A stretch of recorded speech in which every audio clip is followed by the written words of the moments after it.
Hey guys, and welcome back to another model railway video, and as you can see we have a brand new locomotive here on the layout, so I thought I may as well spend a bit of money that I got for Christmas and stuff, and I thought, well, I want to save up for Hush Hush. And obviously they've been delayed, so the first batch will be May, second batch will probably be close to Christmas, so I thought, well, that could be next year's Christmas present or something, and instead I will buy my first A4. Now, as you can see, you probably just see it on the right.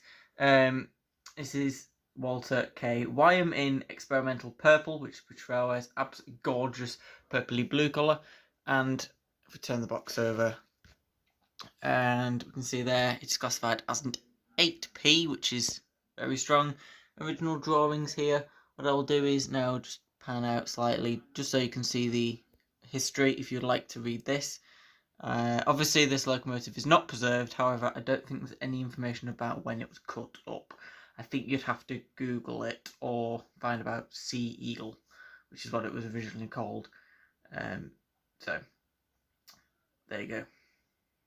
So the locomotive is unboxed already. I got it yesterday, but because of another video that was uploading today, I decided not to upload this, not to film this one and upload it. So it's going up a day or so late, and the locomotive has already ran in, but as you can see it is an absolutely beautiful locomotive. We'll run through the detail in a second, give it a bit of a run, and yeah, we've now got an A4 in the collection, which is ever expanding, and I have no room, so I have 3 locos on the layout without anywhere to go, because as you can see, shelving's a little bit full, and we've got Walter and the Adams and the Midland compound over there. That's how messy that looks over there. Yeah, so see there's a lot of stuff everywhere. Okay, so here is the loco facing the opposite way to what the box says. I know, a bit annoying, but never mind.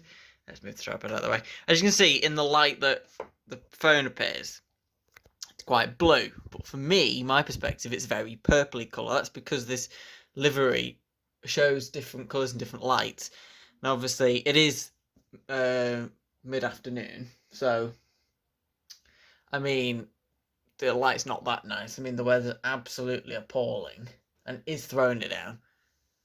However, you can't really hear it on the roof because it's a different type of rain. It's not really, it's like drizzle rain, so obviously it's not as physically like loud, you know what I mean? So it's not too bad. The weather is shocking though, as it always is in the UK. But obviously you can see it is this gorgeous experimental purpley blue colour, and the loco is stunning. Now, this is a British Railways style A4. Obviously it's LNER, but it's a British Railway livery, and you can tell it's BR because the side valances have been taken away. Now, if you look at a picture of Mallard or Bittern, it will have the side valances from here all the way along, so you'll only be able to see half the wheels and a little bit of the connecting rods. I quite like the side valances on these, but I also quite like it without. And a little bit of story before we go into the details. I'm not the biggest fan of A4s. I wouldn't go out and buy Union South Africa if I had 150 quid, or a BR livery Mallard or St Nigel Gresley. I wouldn't actually go and buy it because I'd just get something a little bit more characterful. However, this locomotive in this livery I had to purchase. I think it's because it's the only one of its kind. They only did this loco in this colour, and no other locos are like this style of blue or purpley colour. So I thought, yeah, I have to, and it's absolutely stunning. And for my first A4, I thought, well, while I'm going to be getting Mallard eventually, I may as well get another one to join Mallard, and this is what I picked. So obviously this is Walter K. Whigham, absolutely gorgeous locomotive. I've put it on this thing from the Ellis Collect Rail box. I'm going to use this in future now for putting locos on, just because it's nice for them to rest on here. Obviously, we go to the end. So, got a corridor tender as well, which is nice. So, let's run through some detail. Starting from the front, we do have a set of lovely spring buffers. Now, these have got a really nice spring to them. Not too much, but they are absolutely lovely buffers. Metal as you want. You have some form of pipe there. I don't think this can have a coupling attached to it. You don't get one in the detail pack, but I think there is a screw there that you can unscrew and put a big fat one on, which will just look a bit crap, really. So I'm not going to be doing that. As we go along, you see the paintwork is exquisite, absolutely gorgeous. I think that's a tiny bit of red there. Anyway, see, it's absolutely gorgeous. The lining is lovely. Black paint job all the way down here. You've got the whitey cream and red all along there. Red down the side of the boiler banding there. All the way along. 60028 printed lovely there. It says A4, which is the class. And then you've got all the lining around here. You've got glazed windows here and here. The back ones are not glazed, and that's, I think, prototypical.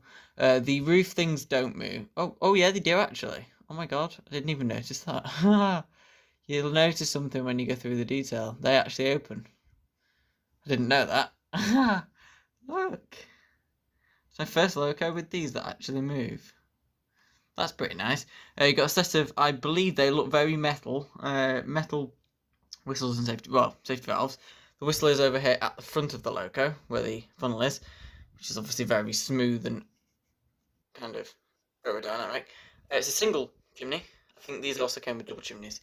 Let's go run through to the cab, which you can't really see because the tender's permanently attached, but it is painted. I'll try and get a good view of that, but I don't think I can.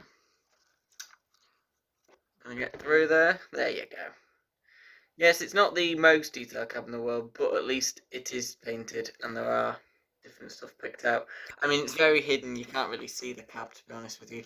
It's a bit of an awkward one. Obviously, the linkage is just gorgeous. You'll see this later on when it goes round the layout, but it is stunning. You have the metal, I would say, brake rod there. It's obviously very lovely. Rear set of bogey wheels. Now, these are obviously like on the A1 and A3s. They are not flanged.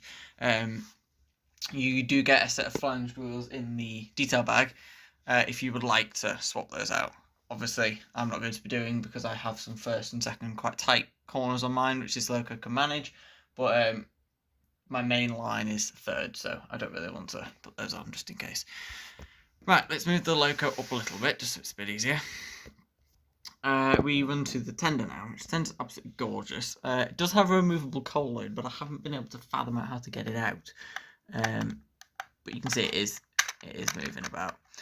So obviously this is a corridor tender, so the corridor goes from a little door on the inside, which you can see just here, all the way along here, and then through, and then comes out the back. Which then attaches to the coaches, and obviously can go into the coach. The tender also has a rear set of sprung buffers, which are lovely. Spring to them like the back, like the front ones did. You've got a NEM. There's a NEM socket, is it? Yes, I think it is. I'll double check, but I don't know. I think it is. And a glazed window on the rear of the tender as well. It's obviously quite nice to have a glazed window. Got some steps and stuff, obviously. You got your where they put the water in, the cap, and there is a bit of tender detail in there. See it all there? Looks absolutely gorgeous. Now, the level of detail is definitely very good. I do apologise for the dodgy camera work. Right, there we go. Obviously, you've also got the metal handrails which run alongside both sides of the boiler. You have the thingy there, the number, which I don't think is very aerodynamic, the fact that the BR ones had that on the front, but never mind. It is lovely. And that's pretty much it. That's all we'll really run through for the detail, but it is a lovely loco. By the way, I did not pay that for this locomotive. That's the RRP. That's how much it is from Hornby. And then Kernow Model Rail Centre put them down to £152.99. However, I checked the other day, and it was £114.99, which is 115 quid. It was 119 with postage. I got this loco for less than 120 quid, which is incredible. Now, obviously, there won't be that many left. However, I can say I have bought from Kernow before. I bought this lovely thing from them, my beautiful Adams radial tank, and that was just £67.99. Or £66, no, £66.99. So, they do very good prices, let me tell you. That's a die-cast boiler, and it's freezing in the temperature that it is in here. And it's very heavy, very good runner, big 5-pull motor. This A4 is also very similar, big 5-pull motor, gorgeous runner. So I'd recommend you go and check them out if you haven't already. So okay, so here is the lovely A4 then. See, it does run absolutely beautifully. He's gone off camera. Come on.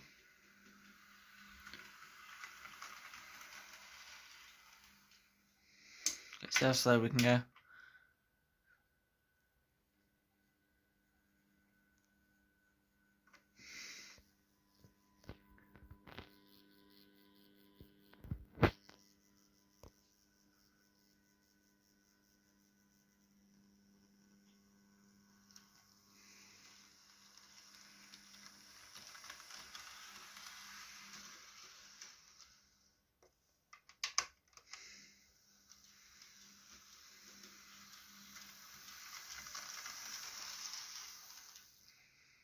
Okay, so what we'll do is we'll get Walter up and running. I've got some Pullmans over there.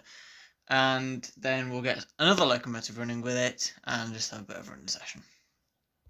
Okay, so joining Walter will be Flying Scotsman, which I believe mine is an A3, but I'm not sure. Maybe an A1, God knows. It's exactly the same. So you can obviously see they are quite similar in terms of the length, but the A4 is slightly longer. I believe that's probably because of the extra bodywork, though. Underneath this, just normal boiler and stuff inside. It literally looks like an A3 sort of inside, so, or an A1. So, yeah, gorgeous, definitely lovely. And Scotty is going to be pulling the Pullman teaks, which are ancient, and yeah, they've got plastic wheels, so they've got a lot of drag. But never mind. We'll get Walter attached to the lovely modern Pullmans over on the right. Yeah, we'll just attach him to those and then we'll get these two running, shall we? Okay, so Walter is attached. Let's get him underway. There will be some people saying, it's a loco, it's a she. Well, when it's called Walter, I disagree. Anywho, Scotsman. Wrong way, Scotty.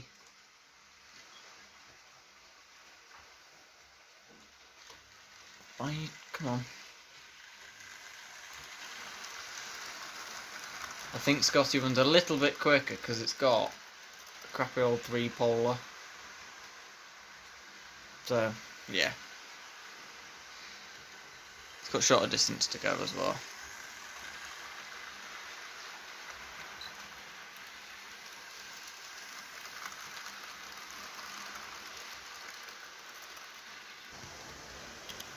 Okay, Walter is running perfectly, but Scotsman isn't. Well, it's the track actually, not Scotsman.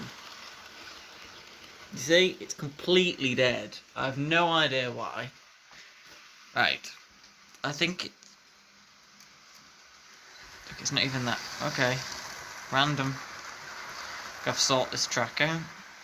I've stopped Scotsman because it just keeps slowing and speeding up every 5 minutes. It's not him, it's the fucking track being a swine, so I'm gonna get some shots of the A4 instead. Just going lovely around smoothly, gorgeous as usual.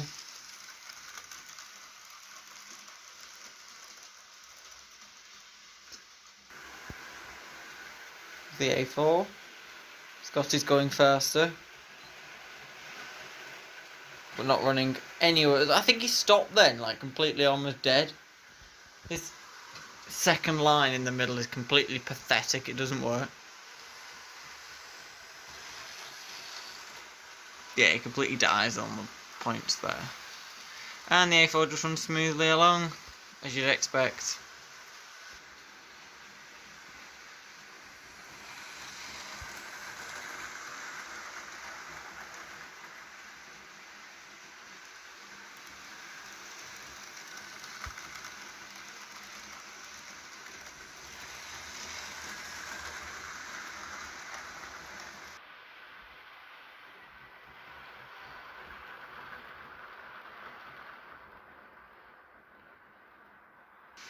There goes Scotsman.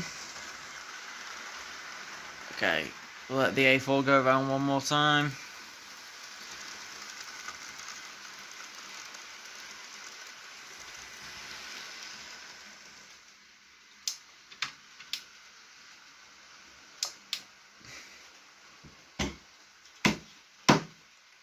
There we go. Completely dead. I'll push him back. There we go.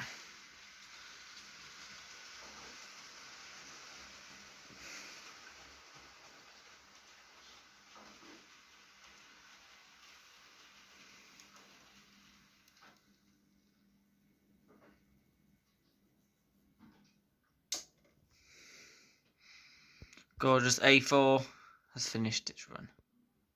So then, what are my ratings for the lovely Hornby A4 Walter K. Whigham in experimental purple? Well, it's very good, shall we say. Here they are for you on the screen right now. Detail, yes, it's a slightly older model. It comes from, the original casting comes from 2004, so the detail isn't like 150% like it would normally be, like on certain locos. The only loco I could say that I can give as an example of that is probably the Adams or the Midland Compound, because they've got everything. But it still gets a very decent 9 out of 10. I feel that's actually quite harsh for the detail on this locomotive, in all fairness. But yeah, 9 out of 10. Performance, definitely 9.5 out of 10. It could be a little bit smoother, especially in reverse. However, other than that, it's got no issues. It's quiet. It's got a big 5-pole motor. It's got pickups in the tender. It hasn't put a foot wrong in my ownership of a couple of days now.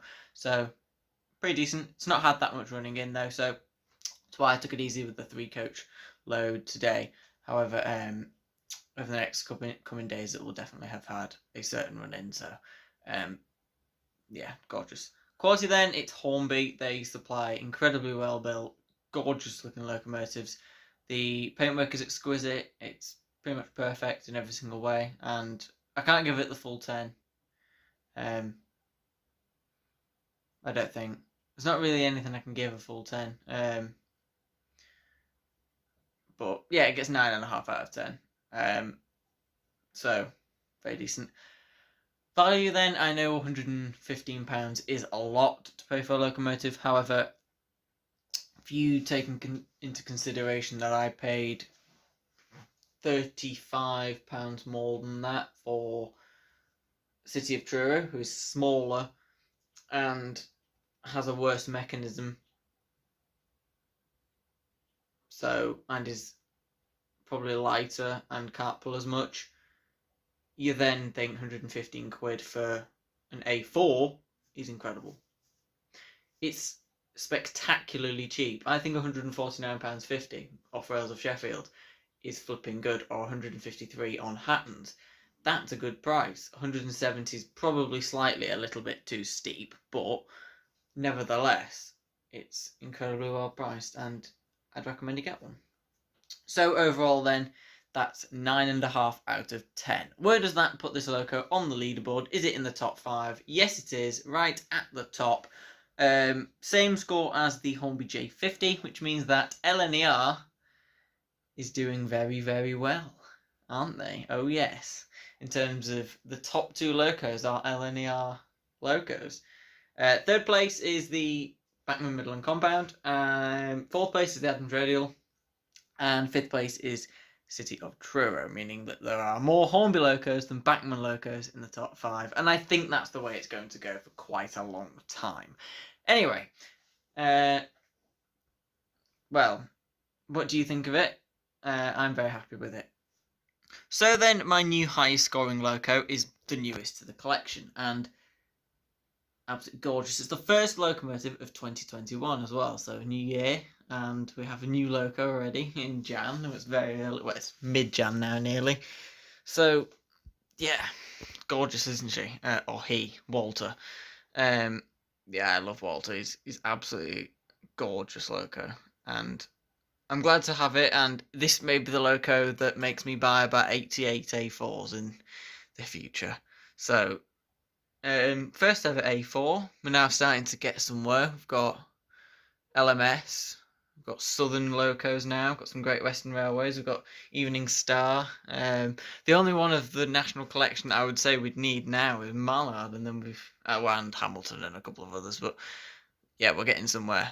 And hopefully this is to a very big collection in the future. Definitely going to happen. I can't wait for what the future has to hold with locos. Obviously, the Hush Hush will be on its way at some point in the future. We're going to pre-order from a specific batch. Don't know which one yet. It will not be batch 1. But other than that, that's one of the locos that's on the way. Hoping for a terrier at some point. Other than that, we do not know what the future will hold in terms of locos. But all I can say is this collection will be built upon. The layout will have some additions and some upgrades. And until then, guys, thank you so much for watching. I do hope you've enjoyed watching today. I know I can rabbit on for quite a long time, and I'm a bit boring, but it's just me just presenting some lovely locos to you, and I hope that you obviously appreciate the fact that this is my other hobby as well as cars and stuff. So yeah, thanks for watching. I'll see you very soon for some more videos. If you haven't already, make sure to subscribe. It would mean a lot. On the way to 400, I want to get there very soon. So it would mean a lot if you can do that. Make sure you put the notification bell on so you're alerted when I make a new upload. And as I say, thanks for watching R32 Gaming, your one-stop vehicle-based YouTube channel.